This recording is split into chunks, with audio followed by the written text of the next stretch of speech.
The reason I got into this race was due to the issue of water fluoridation. So one of the reasons I'm running for mayor is because I feel really good about the work that we've done at City Hall. To be realistic, the future is not so rosy if we are bankrupt. And the direction we're heading in, it's not a good one. My campaign is basically based on the veterans, homeless, and trying to make it for everybody can have a place to stay or a roof over their head. And I'm proud of the work that we've done.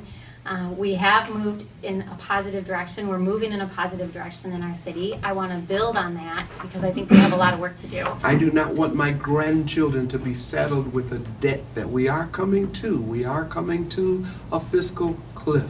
Our schools need to be better for everybody else, public schools, because I don't see why public schools should be at a disadvantage over a private school.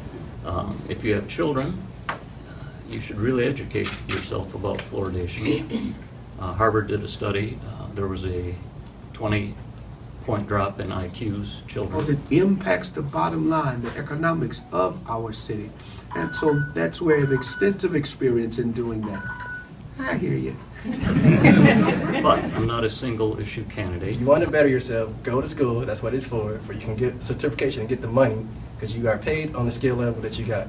You have no skills or no backing for nothing. You shouldn't complain about a little bit of money that you get. People, why are you running? Aren't you afraid? I've been married 40 years. We've got between $500 million and $1 billion in upcoming debt due to retirement plans of city workers. But I also recognize that we have a lot of issues in our city that need to be tackled. And I want to be a part of tackling those tough issues.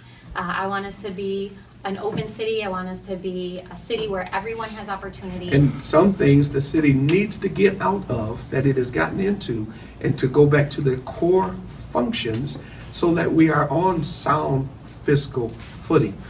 Right to work has been passed in a lot of states.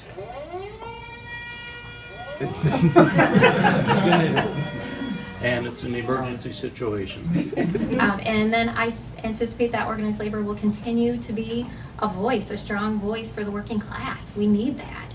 And they'll continue to do that on the local level and state level and national level. That's all we got.